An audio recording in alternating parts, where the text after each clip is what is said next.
Back in 2005, real estate developer Andrew Kissel was arrested, accused of stealing more than $30 million from his investors. Kissel scammed banks, investors, neighbors. A year later, just days before he was about to plead guilty, Kissel was found brutally murdered.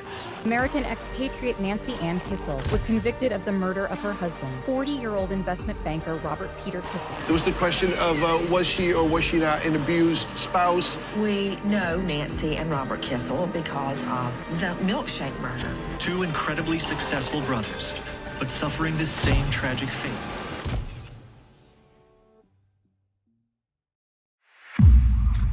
Hey true crime besties, welcome back to an all-new episode of Serialously.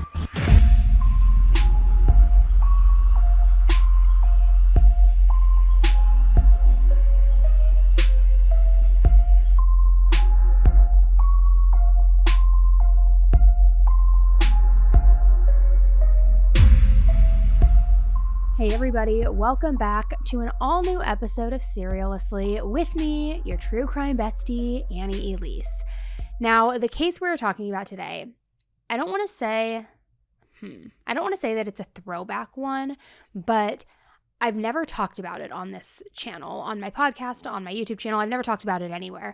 And it's one that I remember when I was first getting into true crime, I was really curious about because there are elements of like extreme wealth, deceit, affairs, siblings fighting, all sorts of stuff. And if I'm remembering correctly, and I think I am, I think there was even a Lifetime movie made about it. I'll have to double check. I'm pretty positive there was. But anyway, it was one that always just like piqued my curiosity because it had all of the elements of just insanity and also kind of like making yourself question, like, who would ever do this when you literally have the entire world at your fingertips, the means to do anything you want in the world. And it's just wild. I feel like some of those are the more fascinating cases even sometimes to me, just because there's just such an element of mystery of like what would drive somebody psychologically to do things like this when they seemingly have everything they could possibly ever want in the world. He stole money. That was something that he didn't seem able to control. Because she won't survive. And I called his attorney and I said, we have a problem here. So I know I was getting a little bit ahead of myself there. I apologize for that. But let me just rewind and take us all back to more of our time, like of our youth, our childhood, our teenage years. Because if you ever grew up with either a sibling, maybe a cousin, or even somebody who was just close in age to you and you were with all the time, you probably know what I'm talking about when I say that sometimes there was an element of a rivalry, right? Not just sibling rivalry, but just even with your peers, where it's who's going to race to the finish line and get there first. I know with my son and my daughter, it's always, me first, this and that. And there's just like, a little bit of healthy competition. And it's kind of natural, especially when you're younger, whether it's your sibling, your best friend, or your cousin, or whomever it is. It seems like that's something that everybody goes through a little bit in their childhood, but the common thread in all of it is that it's never ending. You grow up, you grow out of it, and you kind of move on from that. Although sometimes when you get older, if you're somebody where those little games don't stop, they could sort of shift a little bit, where maybe all of a sudden it's not about who can run to the end of the block the fastest or who was the first to call shotgun and sit in the front seat, but it's more on a larger scale. Who's doing better in life, who got into the better college, who has the bigger house, who earns the most money, whose Instagram has the most followers or shows the most picture-perfect family, those kinds of things, where you're constantly comparing yourself to that close person in your life. Now, like I said, obviously, this isn't how it works for everyone. Not all family or close friend relationships are full of rivalry or any sort of competition. Some people really do just get along with their siblings and their close friends. But so far as Andrew and Robert Kissel were concerned, their whole relationship really was about competition and truly about trying to outdo one another. Now, when they were growing up, Andrew and Robert both spent some time in Saddle River, New Jersey, which that's a high income and very peaceful area, which is only about 25 miles outside of New York City. They also had a younger sister named Jane, and their father, he was a successful businessman. He always pushed the two of them to be as great as they could possibly be, great at everything they did. Kind of almost like a Menendez brothers type dynamic, if you get what I'm saying, like less all the sexual allegations, of course, but just really like drove them to be the absolute top tier best they possibly could be. And some might say that he even pushed them a little bit too much. But you know how it is, right? Parents want the best for their kids. And if you are in an extremely high wealth type of situation, sometimes those parents drive and ride their kids a little bit harder, wanting them to not just leech off the successes of their parents, but really make a name for themselves as well. So the point is that in all of that, and whether it was too harsh or not, the father's lessons always stuck with the brothers. They were never okay just saying that they had done something good enough or that it was all right or okay. They always felt like they could do better, and they always felt like they should have done more too.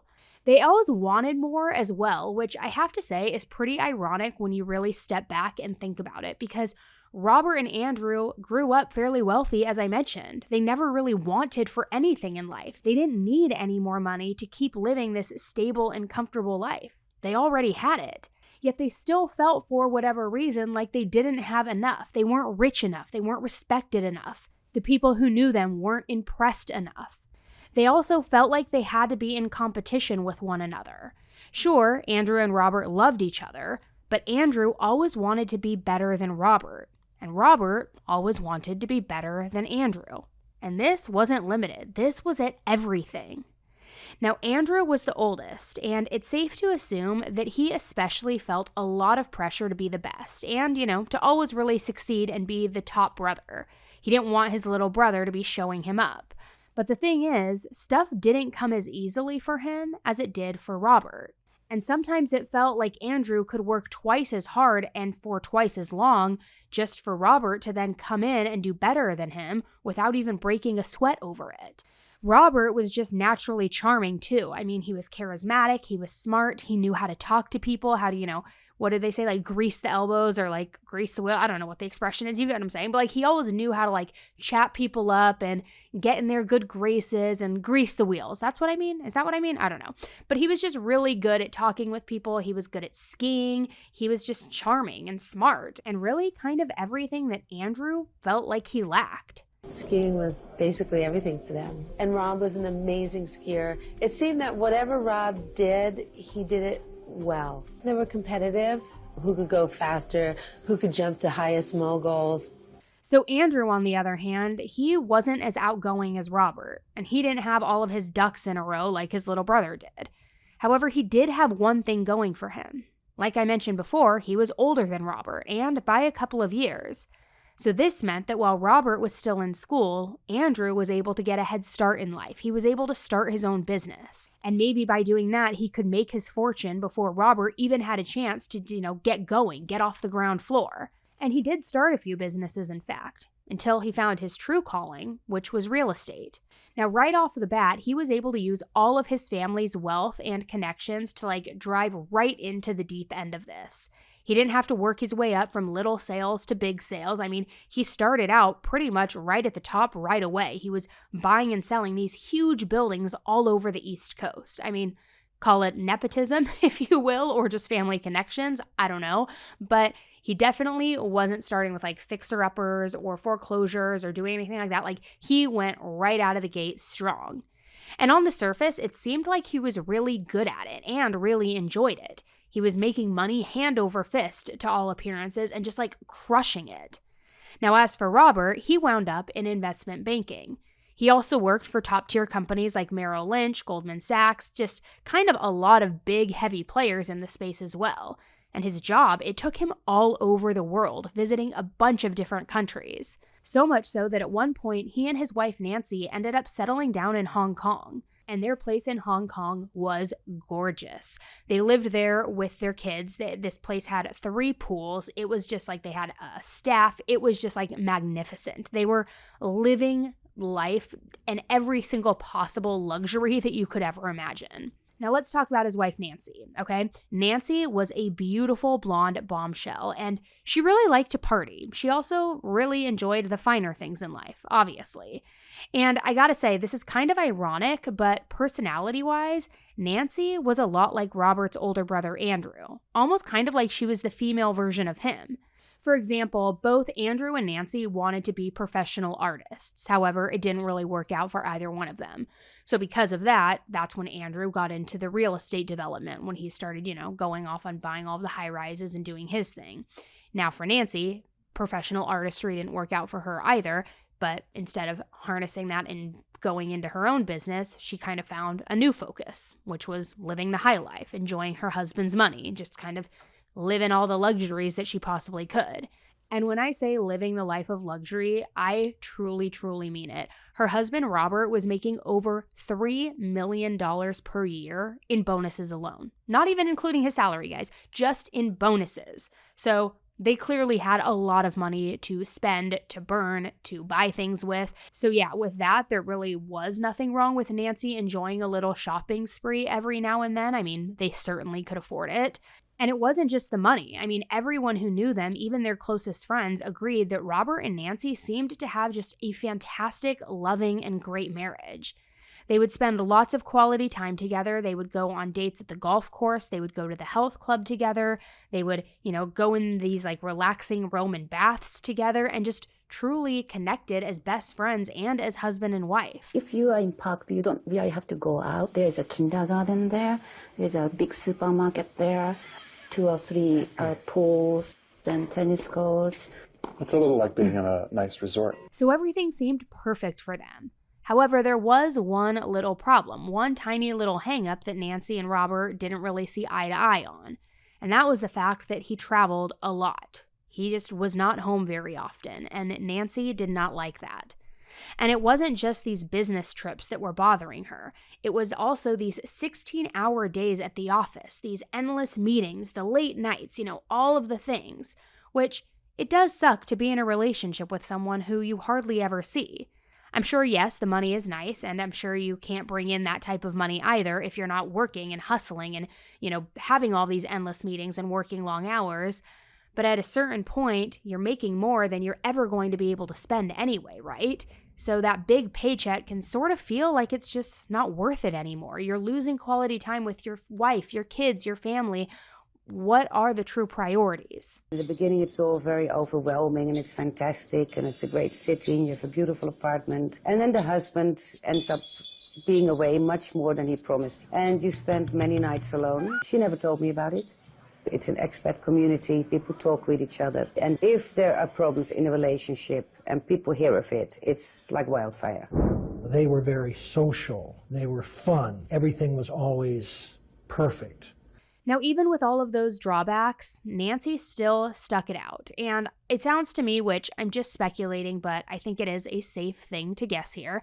But to me, it seems like maybe Nancy realized that with marriage, sometimes you have to take the good with the bad, right? You have to make some sacrifices, and in exchange, you get other things.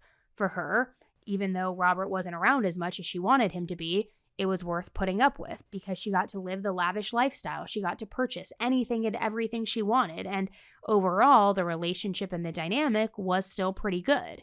That is, of course, until 2003 rolled around. Because that is when everything changed.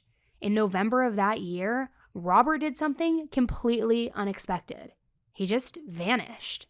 This man who usually spent every single minute, every waking hour at the office, just suddenly wasn't coming into work. He wasn't calling his family. He just was like a ghost. He wasn't answering his phone. He missed important meetings. He blew off his lunch appointments. I mean, literally, he just vanished. Nancy could not make heads or tails of it. She told her closest friends that yes, they had had a terrible fight, but she said she didn't really want to dive into all of the details. She wanted to keep that a little bit private, which, to be fair, Nancy had always been pretty private about their marriage, so it wasn't all that surprising that she wanted to keep things vague. But she also didn't think that this fight was something that was so severe that he would just disappear over it. She didn't know what to do. She didn't know if she was overreacting, if he would turn up, or what was going on, so she decided not to even tell her kids the full truth of what was happening. In fact, she acted like everything was completely normal.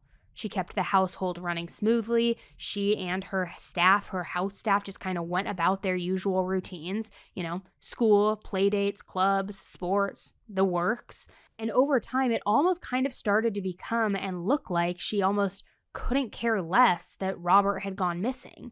Or at the very least, I mean, maybe she was just trying to keep up appearances and didn't want her friends knowing how worried she was, but it started to seem a little bit off. She said to me, something terrible has happened. It's a family emergency. And I said, is there anything I can do? She said, no, don't come over. But she sounded distraught. She sounded very upset. So Robert was off doing whatever he was doing, wherever he was, and Nancy was coping. And one of her favorite ways to deal with stress, which was no surprise to pretty much anyone, it was shopping. So Nancy, like she always did, grabbed her credit cards, grabbed her purse, and she hit the stores. Now, I will say that after Robert had been gone for a few days, thankfully Nancy did go to the police in Hong Kong. She ended up reporting him as missing because she knew that after a few days, something just was not quite right here. So right away, the police launched an investigation. They looked at Andrew's life, his business, his friends, I mean, anyone who might have a reason to either threaten him or hurt him. And they also were really thinking about whether or not someone had kidnapped or killed Andrew, but also about whether he may have not just disappeared voluntarily. Maybe he was having an affair. Maybe he made a bad investment and he was running away from that. I mean, the possibilities felt endless, which also meant that the list of suspects was endless. If he did not disappear voluntarily, it really could have been anybody involved. However, one person that they definitely did not suspect was his brother Andrew. I mean, sure, yes, they did have their tensions over the years, all of that sibling rivalry that I had mentioned before. But first of all, Andrew, he lived half a world away in the United States. He was nowhere near Hong Kong. Plus, he was also having some issues of his own, some issues that kept him way too busy to worry about keeping up with Robert. See, Andrew had always been sort of interested in taking shortcuts. You know the kind, the get-rich-quick kind of schemes.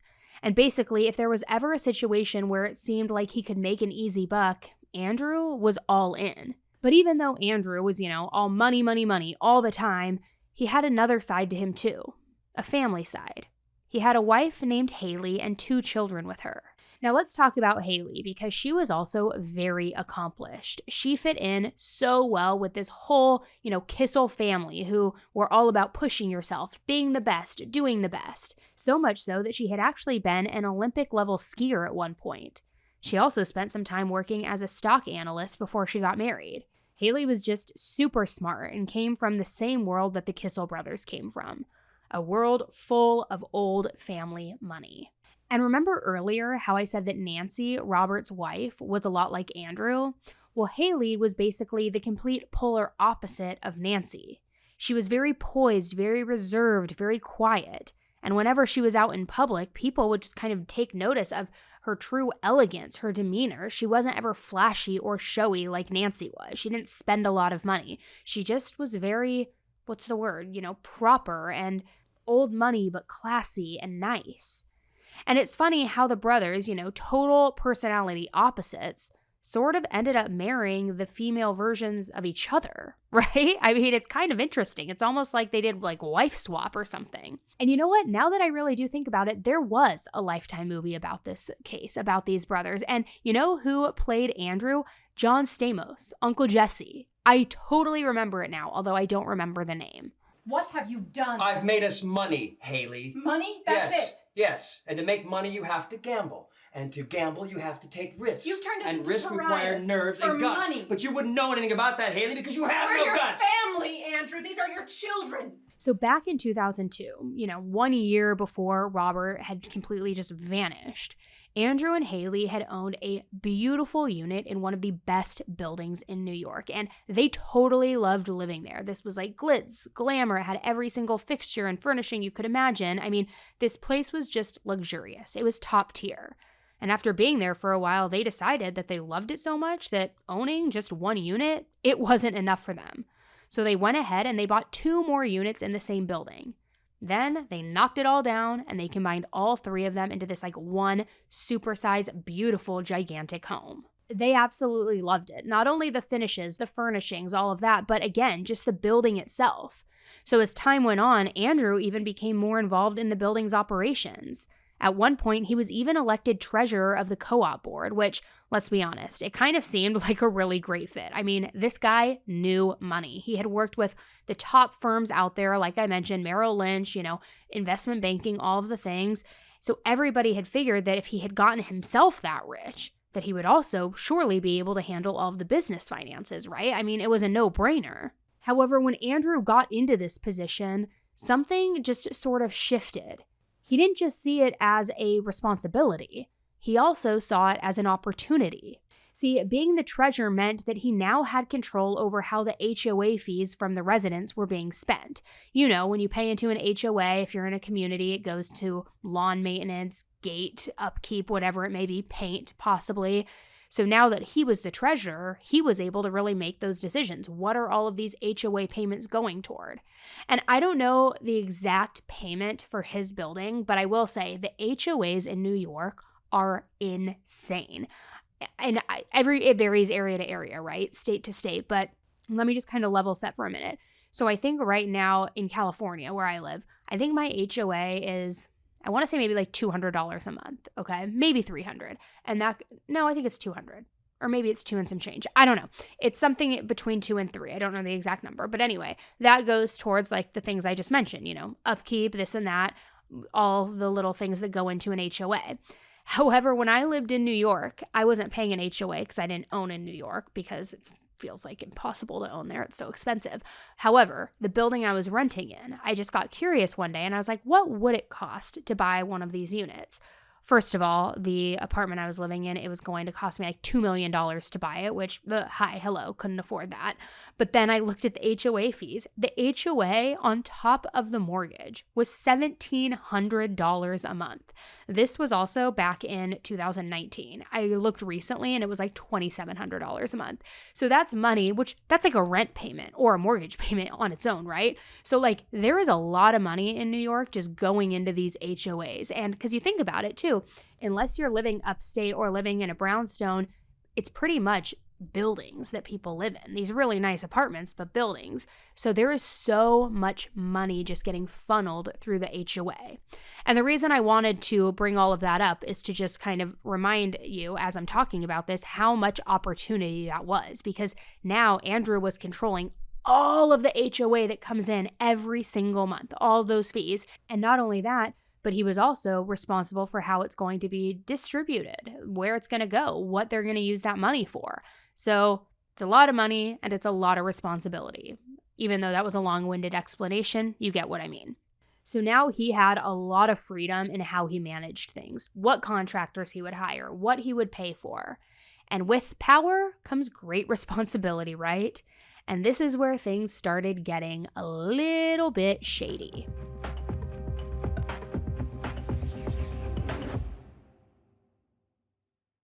Okay, so real talk, if you're tired of playing the what's for dinner game every single night, especially when you're already juggling a million things, which same, HelloFresh is seriously the life hack you didn't even know that you need.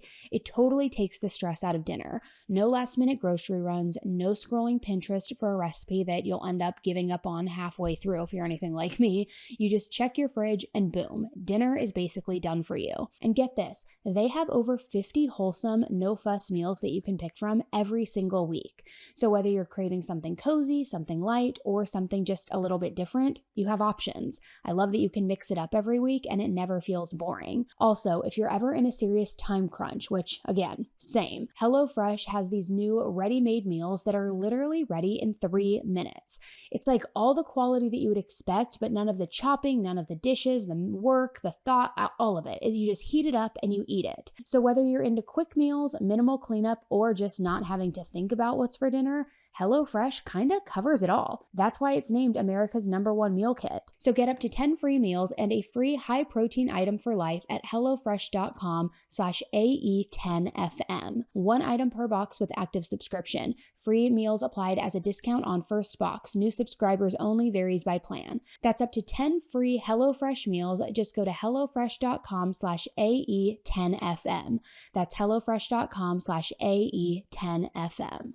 All right, if you've ever flipped over the label on your kids' vitamins and realized that they're basically just like candy that has a multivitamin label slapped on it, you are not alone. Because some of them, after I did some research, have up to 2 teaspoons of sugar, which is So wild to think about when you think that you're giving your kid that every single day, right? That's a lot of sugar. So that's why I was really excited to try Haya for the first time a few months back. It's a chewable vitamin that is made just for kids, but without the sugar, without the gummy junk, yet somehow it still tastes really good. Even picky eaters don't put up a fight, which honestly shocked me. And yes, I'm nosy. I like to do things and do my research and due diligence. So I did taste one just because I wanted to see what I was giving my kids.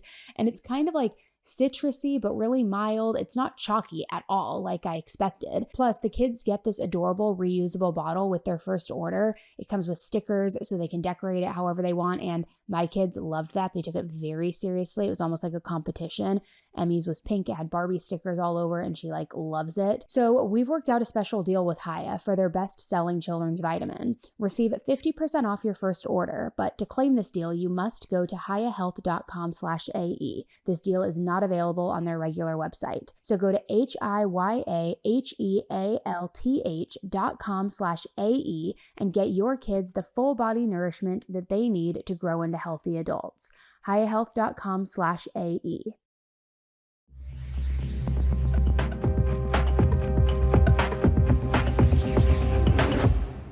So from the sound of things, Andrew had a lot of control as treasurer over how everything went down. And nobody really paid attention to what he was doing. They trusted him. They thought that he would make the right decisions. Why wouldn't he? He built incredible wealth on his own. Surely he knows how to manage money. So because nobody was paying close attention, it became really easy for him to order some work that needed to be done in the building and then skim a little bit off the top for himself. For example, at one point, the building needed to have its lobby and hallways renovated. And Andrew was the one who was collecting all of the quotes for different parts of the renovations, looking at the different contractors, deciding who to hire, all of those different elements that go into it. And after he got all of that information together, he said that the total renovation would cost about $1 million. A pretty hefty price tag for a hallway and a lobby, right?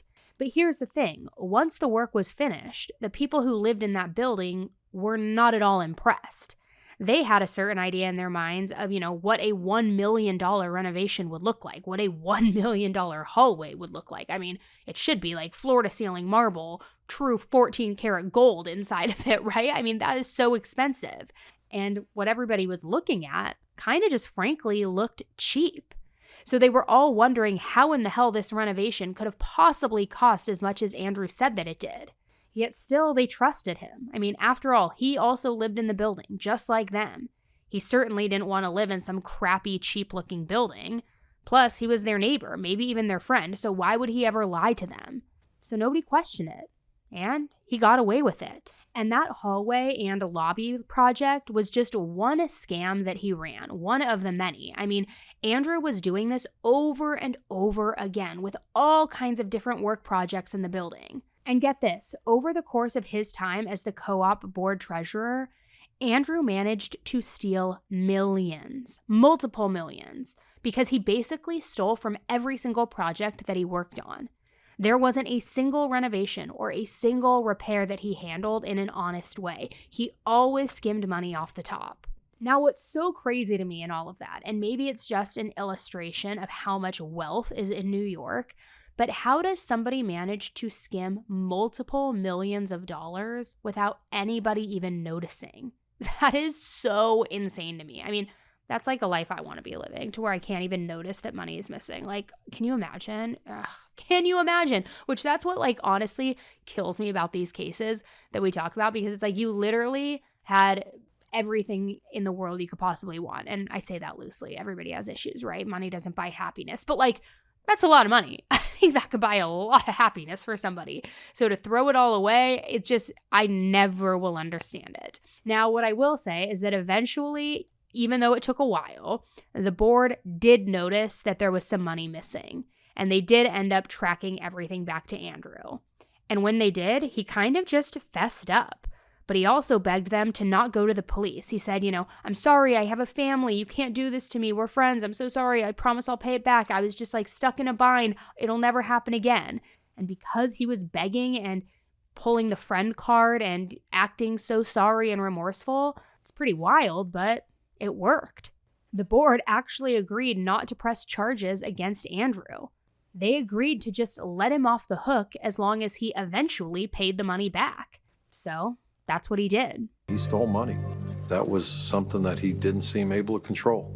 He wanted a bigger car, he wanted a bigger boat, he wanted to be out in front. He was the worst thing that ever happened to his investors and to people that trusted him with money. So I know that that was a lot about Andrew, and we were talking about Robert's vanishing act, but I do think it's important to cover all of the background just so that you can get true context as to who we're talking about. And it shows you what Andrew was truly up to. He wasn't exactly an honest or ethical person, but he also had never done anything violent, so that takes us back full circle as to why he was not a suspect in his brother Robert's disappearance. And even more than that, when his younger brother Robert went missing, the assumption was that Andrew was just too busy with his own financial problems to have anything to do with the disappearance.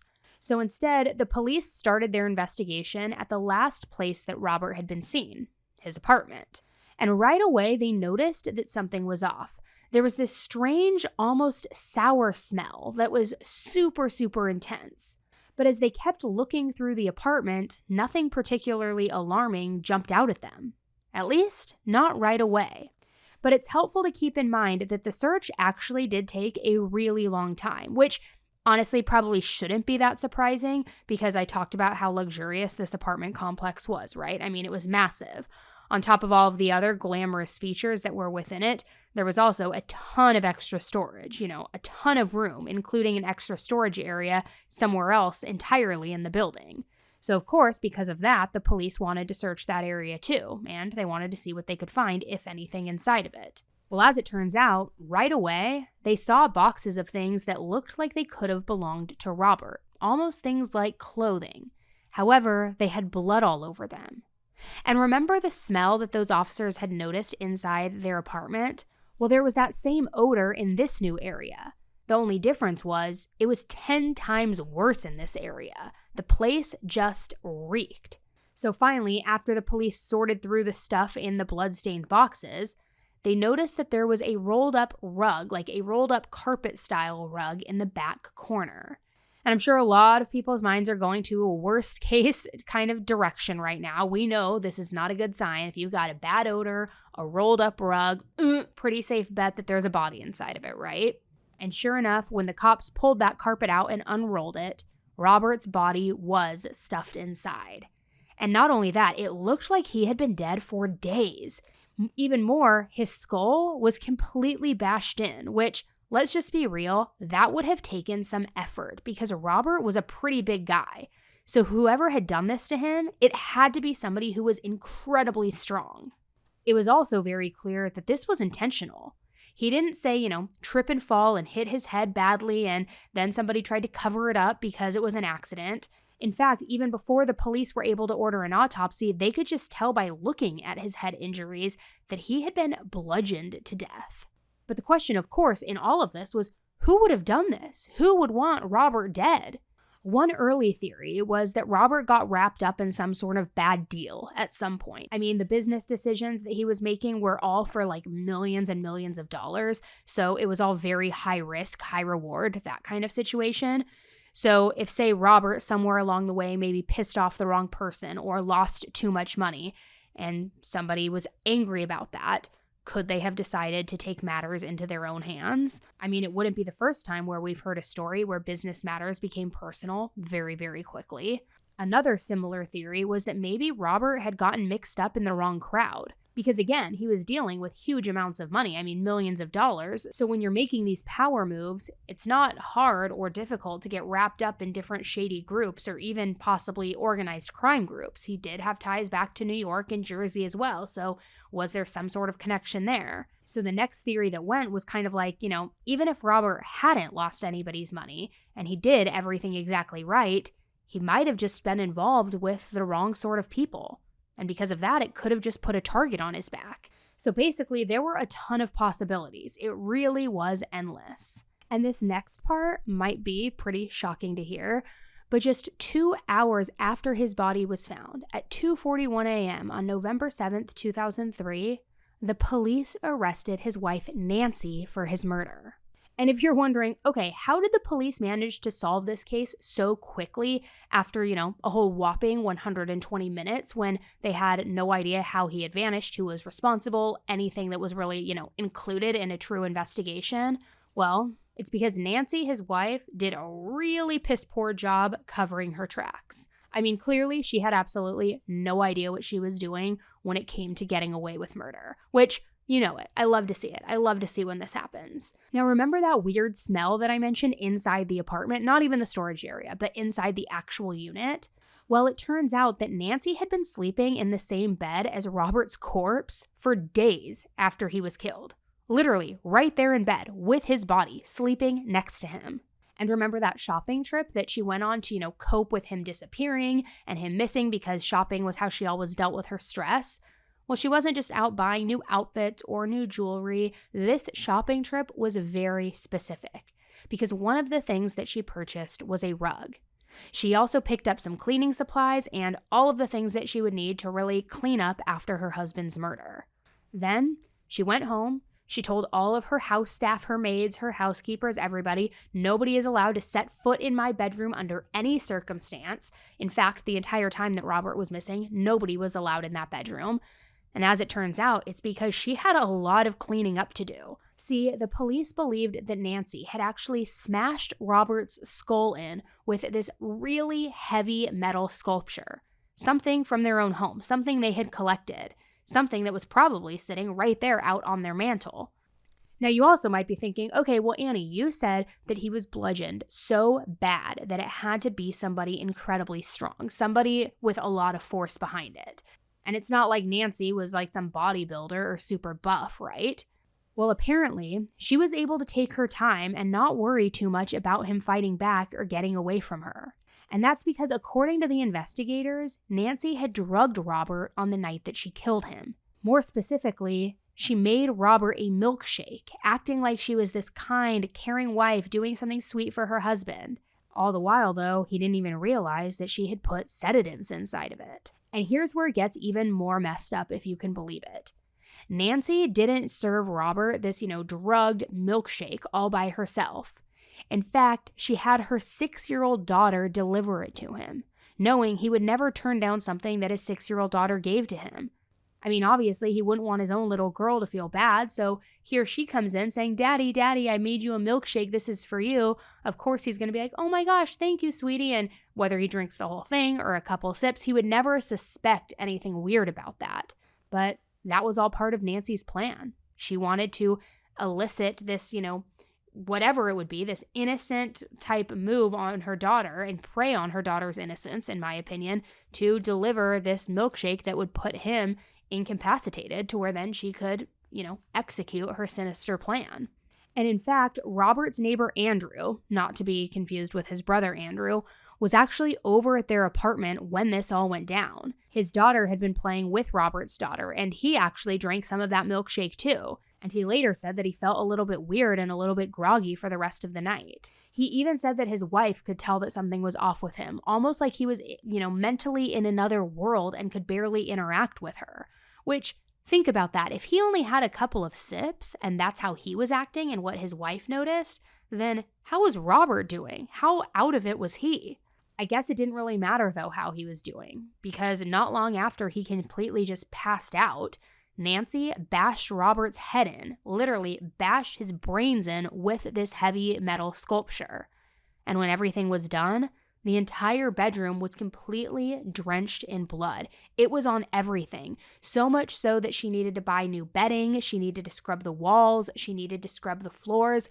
It was, by definition, a bloodbath. And apparently there was so much stuff in the room that was also covered in blood that she had to replace things, buy new things. She had to even order packing boxes from a moving company to move things around, trying to cover up and conceal this crime scene. But you think about that, and then the fact that she crawled into the bed with him for days after this. Talk about unhinged and diabolical, right? I mean, that is horrific. So eventually, Nancy allegedly rolled Robert's body up into that rug, and then she called some maintenance men from the complex that they lived at to help her move it. She literally had the men come inside their apartment and unknowingly help her cover up the murder. Now, I do have to wonder if any of these guys noticed that there was anything off about this, right? I mean, maybe they smelled the cleaning supplies. Maybe when they picked the rug up, they felt the weight of it. I mean, wouldn't you feel, I guess not if it's like, if it's rolled with multiple layers, but like, wouldn't you feel like the shoulders, the feet, something like that? I don't know. Maybe I would have to imagine that a carpet feels different with a corpse inside of it than if it's just rolled up on its own, but I don't know. What do I know? But also, if you just murdered somebody and then you roll their body into a rug, are you really okay with just taking that risk and having other people move it for you? That seems really bold to me, like a huge, huge risk. What if the body falls out? What if they smell it? What if they can tell that the shape of it is off? I mean, I guess she had no choice though, right? She's not strong. So what else are you going to do in that situation? However, despite who did or did not notice what was going on, apparently one of the maids did notice that the carpet seemed unusually bulky, like it wasn't just rolled up fabric. However, when they inquired about it, Nancy just told them that it was stuffed with pillows and blankets. So once Nancy had Robert's body taken care of, her next step was to find a way to cover her tracks. And I don't know what her long-term goal was here, if she had any idea of how to dispose of this body permanently or what. But it also sounds like she was already starting to prepare a defense for this, trying to make it sound like the killing was justified. Because at one point while Robert was still missing, Nancy went to go see a family doctor. And when she did, she claimed that her husband had assaulted her. According to her, he had been drinking at home and he had, quote, kicked and grabbed her. She was crying the entire time, and she also did actually have bruises to show the doctor. They wrote in their documents that the bruises were on her shoulder, her hand, and that she was visibly upset and in pain. Now, before I move on, I do want to just be clear about one thing here. There is a lot of controversy around this next part because some people believe that Nancy was being sincere and she was being truthful when she went to that doctor and disclosed what had happened, that she really was being hurt by Robert and that she killed him because it was the only way that she could get away from him. And many people think it's the real motive and why she really murdered her husband, Robert.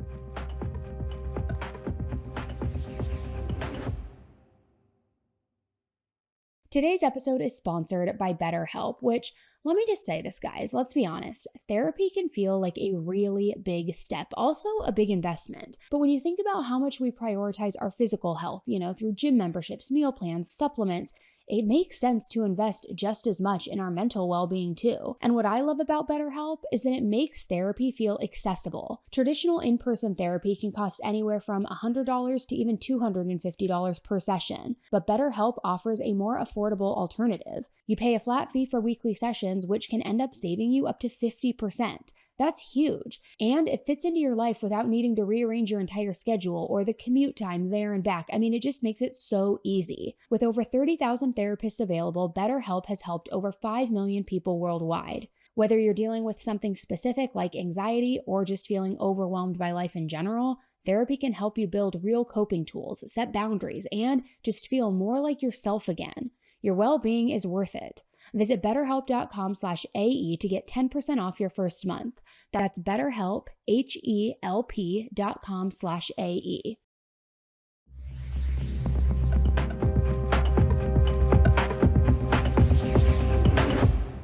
So one of the other possible motives that came out in all of this, and what many people suggest is the real motive, is that a year before Robert's murder, so back in 2002, there was a pretty serious pandemic in Asia. It was the SARS outbreak. And you might remember hearing about it on the news if you're old enough, but things were apparently bad enough that Nancy just did not feel safe staying in Hong Kong. So because of that, she took the kids with her back to the States for a few months. They all stayed in Vermont in this beautiful home that Robert had bought for the family, which must be nice, right? To be able to buy an entire house just for a visit, just for vacation because there's an outbreak.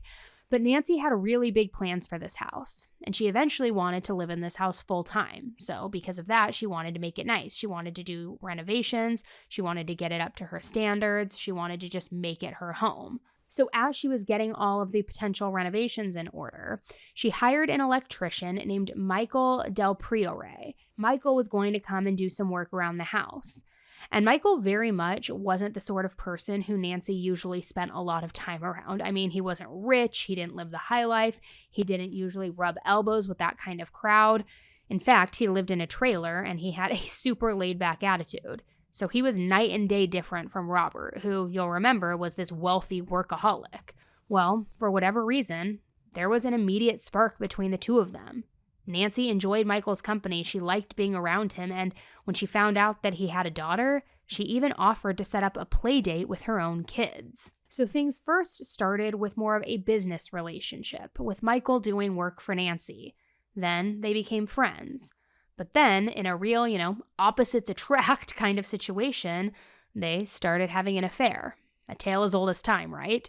So Nancy was basically having her cake and eating it too, sneaking around with Michael right under Robert's nose. No less in a house that her husband Robert had purchased for her. And apparently Nancy wasn't very good at covering her tracks, not only with murder, but also with having an affair. I'm not exactly sure what she did or what she said that tipped her husband off, but eventually Robert started to get suspicious. So much so that he hired a private investigator to start following Nancy around. So of course this investigator figured out what was going on, and then he took that news back to Robert. According to the PI, Robert had every intention of divorcing Nancy over this. However, before he could let her know what he knew or let her know that a divorce was coming, he felt like he needed to get all of his ducks in a row. So he talked to a whole bunch of different super powerful lawyers, basically got her blacklisted from all the biggest, most powerful legal firms, and he got to work putting together his exit strategy. Now, apparently, it's a norm in the legal field in Hong Kong that if you consult with someone about a divorce once, even if they don't hire you, you're not allowed to work with the other spouse. And I've also heard that, I don't know if it's statewide, correct me if you know the answer, I've heard of that taking place here in the States as well, that if you hire someone, say even as a retainer or for $1 or whatever it is, to consult with them about a divorce, even if you don't hire them, your spouse cannot hire them, that it's some sort of conflict of interest type thing. So Robert went out and booked all of these consultations specifically to make sure that Nancy wouldn't be able to get one of the top-tier lawyers when he was ready to pull the trigger and serve her with the divorce papers. Which, I gotta say, is kind of an asshole move, but it's also kind of a genius move. If you're wanting to protect your money and your assets from your cheating spouse or your cheating wife, I understand going to all of the, top lawyers and basically saying, well, I'm going to pull all these resources away from you. Better luck next time, pal. Find someone new. It sucks, but it also is pretty smart. I don't know. So to summarize, Robert was all poised to end the marriage and to make sure that Nancy did not receive a single thing. Or, if not nothing, at the very least, she would not do well in the divorce court. He wanted to make sure that she wouldn't be able to get good representation. I mean, she cheated on him. He had the proof. So she was probably going to end up with not a lot. But what Robert didn't realize during all of this was that Nancy was also making plans. Nancy wasn't satisfied to just divorce Robert to leave him and then go live and ride off into the sunset with Michael in the trailer park. She wasn't about to give up the life of luxury. But from what I can tell, she also had no idea about what Robert was even up to. She had no idea that he found out or that he was planning to divorce her. Yet she was already thinking 2 steps ahead, being like, I want to leave him, but I don't want to leave my financial situation. And that's the motive that everybody believes was the true motive in all of this. That she wanted to be with Michael, yet she wanted to keep all of Robert's money. And that's why some people believe that she killed him over it. Some even suggested that those bruises and those marks on her body when she went to the doctor were at the hands not of herself, but of her boyfriend Michael, all to make it look like she really was battered and had been abused. So it took almost 2 years for Nancy to go to trial for Robert's murder. It happened in 2005, and it was headline news all over Asia, particularly in Hong Kong, where the murder had happened. And looking back, it was basically like their version of the Idaho murders, or even the Chris Watts case, right? To what that is in the United States. I mean, every single new development, it was in the papers, it was on the news, it was wherever you could see it, not really social media at the time, but you get it. Any outlet that could talk about it was talking about it. And it was all that anybody in the public was talking about too. Now, by the time the trial started, Nancy had completely changed her look. She was now dressing super modest. She dyed her hair to be darker. She was wearing glasses. It felt very much like a page from the Jodi Arias case, and I don't remember thinking back to it now who came first, Nancy or Jodi. But remember, Jodi did this too. She dyed her hair dark. She put on the glasses. She started speaking in like a very quiet, meek type way. So maybe Nancy wanted to be less recognizable. Maybe she wanted to look like a humble wife instead of the type who was a party woman, wealthy, wearing designer labels and having blonde bombshell hair. Who really knows? But whatever the reason was, she definitely looked different. Nancy Kissel was always dressed in black, a typical widow look, as it were. I think it really hit home with a lot of the people in Hong Kong. It was a glimpse of a world that they're not used to. Now, even though she pleaded not guilty, when her cross-examination started, Nancy admitted point blank that she had killed her husband. At first, it was shocking, but it also made sense because she was claiming self-defense, which fit with that visit that she had made to the doctor about Robert allegedly hitting her. And according to Nancy's testimony, Robert was this alcoholic, this rage-fueled drug addict, and he had abused her for years, including sexually assaulting her, but she painted him in a very negative light. She really thought he was going to kill her, that he had a bad temper. There was a huge argument. He came at her with a baseball bat. There was a struggle. He turns her around, and it's at this point that she just swings back, and he kind of sits back and looks at the blood and says, "You bitch." And then at that point charges at her with a baseball bat. "I'm going to kill you, I'm going to kill you." And she said, then she just blanks out. She blanks out. She can't remember. Nancy also testified, which I gotta say kind of threw me for a loop with this, but she also testified that the night of the murder wasn't the first time that she had ever tried to drug Robert either. Apparently, when they were in Vermont at one point, she had also put sedatives in his whiskey. According to her, she wasn't trying to kill him back then when she did that, but she was worried about the way that he was acting around the children. She says he was aggressive. And Nancy claimed that by drugging him, it really was the only way and the only thing that she could think of to get him to just chill out and behave better. She also said that she did the same thing at one point while they were living in Hong Kong. But then after that, she ended up dumping out the bottle and never even thought about it again. Except, of course, for the night that she ended up, murdering him. But even with that story, and honestly, quite a bunch of people who were on her side and believed her, it only took the jury 8 hours to reach their decision. Nancy was guilty, and her sentence was life in prison. But this was far from over. Now, after Robert's murder, and with Nancy now in prison for the rest of her life, their kids needed a place to live, right? So after the trial ended in 2005, Robert's brother Andrew and his wife Haley took all of these kids in with no questions asked. I mean, obviously they would do anything for their nieces and nephews. And it also probably didn't hurt that they were going to be inheriting Robert's entire estate, which, by the way, was worth $18 million. Now, in theory, you would think that Andrew and Haley wouldn't care at all about his brother's money. Even with Andrew's history of scamming, he wouldn't want to steal from his own brother and his own brother's children, right? Especially after Robert was brutally murdered, right? Well, as it turns out, the money that Andrew had taken from his building's co-op, it was just the tip of the iceberg. The whole time that he had been doing his supposed real estate work, supposedly making tons of money with these brilliant business deals, he was actually ripping people off. He filed multiple mortgages and remortgages on huge properties, forging signatures saying that his loans were paid off when they definitely weren't. And then he just shuffled the money around to fund his next scam. One of Andrew's scams included going to multiple banks and getting mortgages on the same property at all of them. So each bank thought that they were the only one giving him the money. But actually, he was collecting a bunch of different loans all at once. And while that's super illegal, it was a lot easier to pull off in the mid-2000s than it would be today. Back then, banks didn't have the same fraud alert systems that they do now. And honestly, it sounds like they weren't really looking too hard either because they wanted his business so badly, they just kind of made it work. But the crazy thing is, Andrew kept doing this over and over and making, or I guess I should say stealing, millions of dollars in the process. He did this so many times and on such massive properties, so much so that this money was really starting to stack up. And he was able to get away with all of it because he basically dressed well, he knew the right people. Remember, he knew how to grease the elbows and talk to people and be super charming. So they all assumed that they could just trust him. But eventually, he got caught because he got sloppy. Actually, he was kind of always sloppy. It just took a while for somebody to finally take notice. But it turns out that Andrew was using the same notary signature stamp on the paperwork for every single one of these mortgage deals. and it said that the notary was a notary in Connecticut. So at first, no one really noticed because, using the same notary isn't that weird if you're doing all of your deals in the same area. But Andrew wasn't. He was operating in a bunch of different states, some of which were nowhere near Connecticut. And eventually, some of his business partners started to wonder why he would go all the way to Connecticut just to notarize their documents when he could take care of it with somebody who was local. And it was actually a real estate lawyer who noticed something fishy for the very first time. She was going through some of his paperwork, just kind of like rifling through, when she noticed the same notary stamp just popping up again and again. So because of that, she decided to dig a little bit deeper.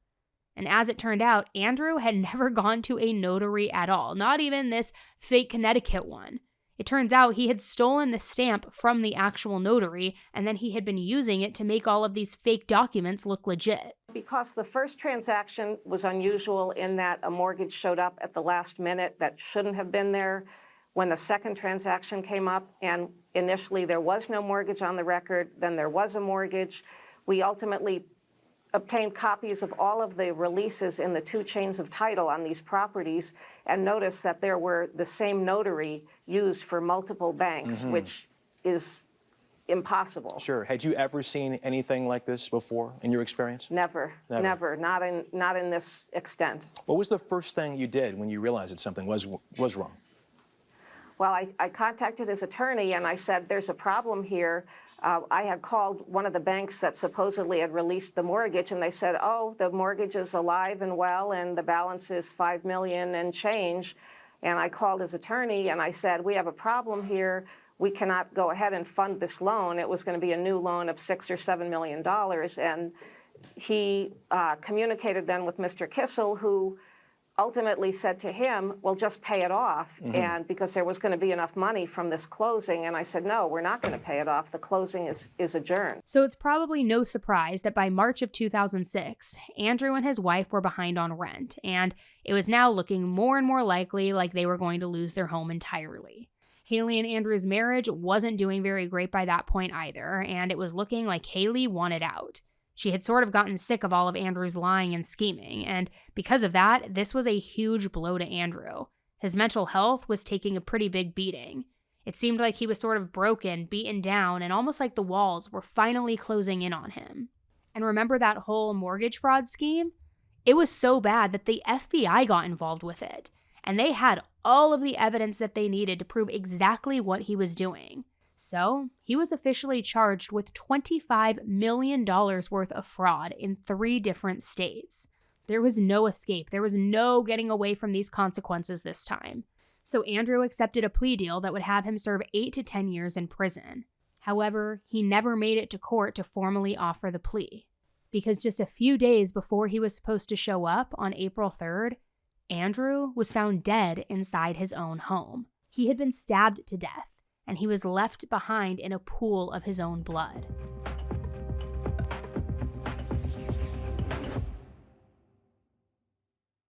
Okay, so let me just say this up front. I did not expect a mattress to make this big of a difference in my life, but I have talked to you about Helix before. I started my Helix journey, when was it? Gosh, I think it was like 2021, maybe 2022, but our Helix has totally changed sleeping for me. It's just like a moon cloud. It's even changed sleeping for my mom. You may have remembered me telling you my mom slept over one night to watch the kids. She loved the mattress. We got her a Helix. She loves it. My sister was just over for Valentine's Day with the kids. She loved it too. So like, it's something that is like a staple now in our house. Before we got our Helix, I was kind of dealing with everything. I mean, the sweating in the middle of the night, tossing and turning. I'd wake up sore on my hips because it wasn't the right amount of like firmness or softness. And don't even get me started on like the motion transfer. If Jeremiah so much as rolled over, it would feel, I'm not even kidding, he's going to hate me for this, like a mini earthquake. But I was tossing and turning all of the time. So I took the Helix sleep quiz and matched me with the Helix Sunset Luxe, and it's made for me. I swear, it feels like it was just created for my body. And now don't wake up sweaty anymore. I don't feel every single little move that Jeremiah makes. I am well rested. It's like my moon cloud. Even my sleep scores have gone up. And look, I've always been a morning person. I like waking up, getting out of bed, getting my day started. Now All I want to do is lay in my comfy moon cloud, watch Desperate Housewives, and not leave my bed. I just want to rot all day. So I know I can't do that, but I'm telling you, that is how comfortable it is. We've now had our Helix, like I said, for quite a few years, and it's one of those upgrades that you don't even realize that you need until you have it. It's now a staple in our house. It is a must-have. So if you're waking up sore, tired, or just not feeling rested, I cannot recommend it enough. Sleep really is everything, and Helix finally got it right. So go to helixsleep.com/serialously for 20% off site-wide. That's helixsleep.com/serialously for 20% off site-wide. helixsleep.com/serialously.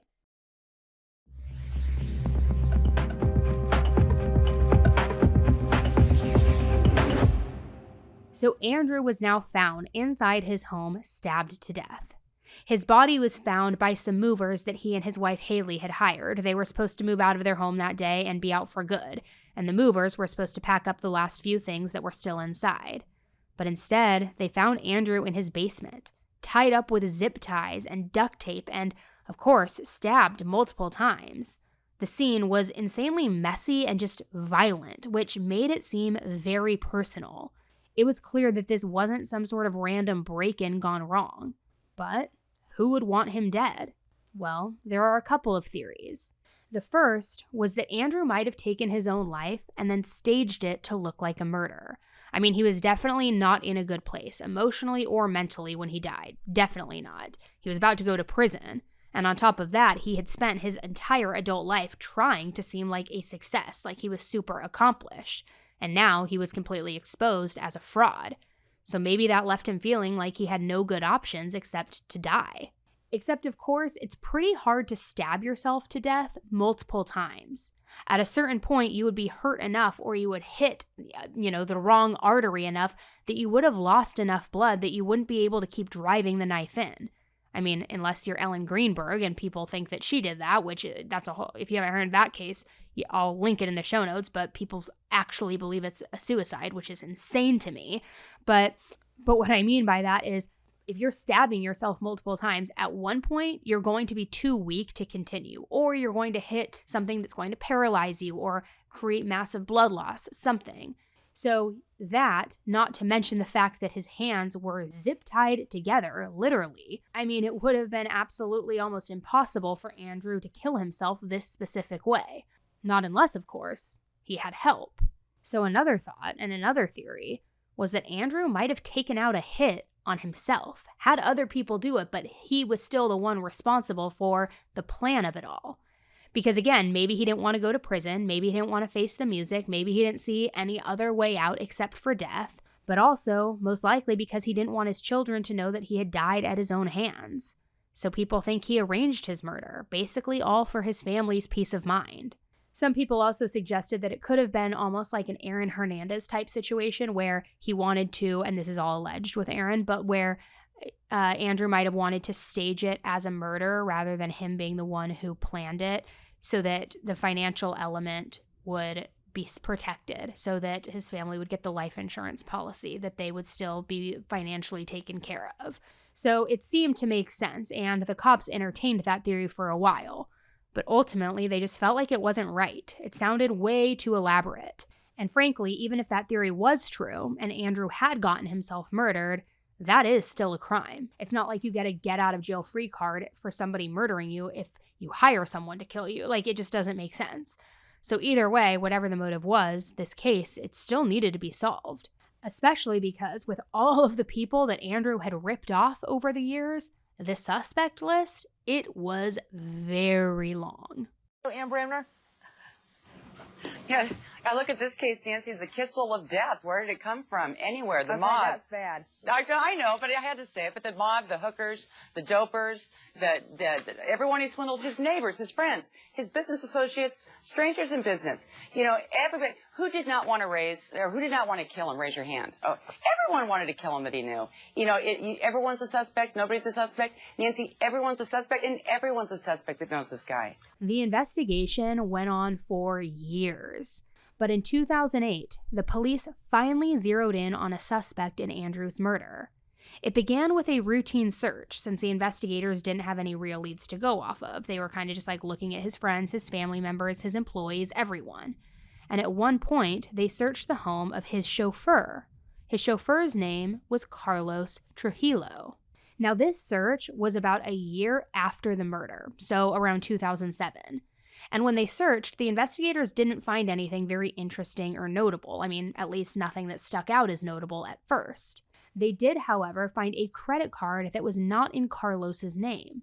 It was for somebody else. Their name was Amita Trujillo. Now, at first, this didn't really set off any red flags. I mean, this Amita person, whoever she was, had the same last name as Carlos. So maybe it was a family member, a spouse, who really knows? I mean, a little weird for him to have a credit card for somebody else, yes, but maybe they loaned it to him, left it behind, maybe it fell out of their wallet, who knows? Whatever the story may be, not a huge red flag. So the police basically wrote up their report saying that they hadn't found anything interesting, but they also did mention Amita's name in their report, saying that the credit card was found at Carlos's house and they didn't know who she was. Seemed like no big deal. Except then, more weeks and months went by. And still, they didn't have any breaks in the case. They still had no idea who murdered Andrew. And with literally no other leads to go off of, the police decided to start following up on some of the more out there theories, the long shot theories. And this ended up being a good idea because Amita was, which let me just get this right, she was Carlos's cousin's half-sister. Carlos's cousin was named Leonard, and Leonard was Amita's half-brother. So anyway, the police brought Amita in for questioning, and right off the bat, she was very nervous. She definitely seemed like she had something to hide. She didn't know what the interrogation was about yet, and the investigators hadn't said a word to her about Andrew's murder, but it was obvious that she was nervous, and she felt like she needed to get something off of her chest. So the investigators asked Amita if she knew why they wanted to talk to her. And at first, she was sort of like, well, it's because we're involved with the cartels, right? Which, no, that's not right. So eventually, the police let her know that they wanted to know who had killed Andrew. And it was almost like this huge weight was just lifted off her shoulders. She seemed way more relaxed, way more comfortable.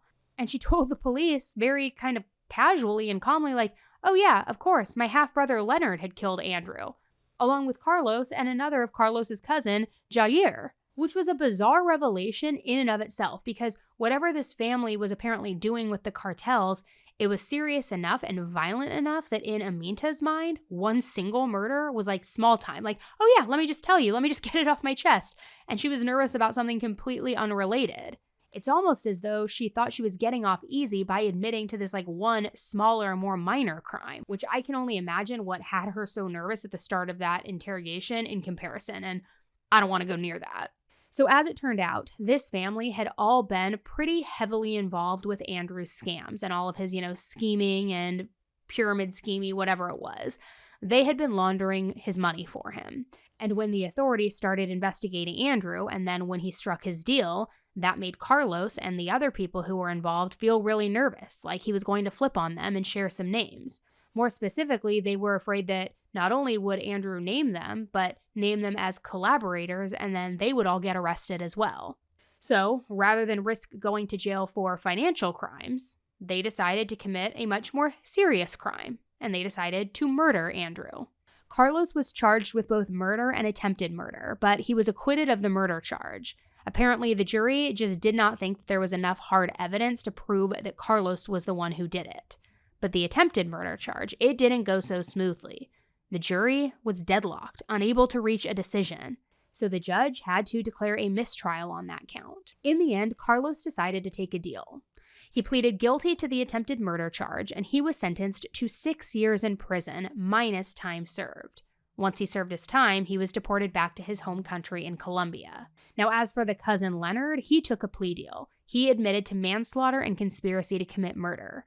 He also agreed to testify against Carlos, so for all of that, he was sentenced to 20 years in prison.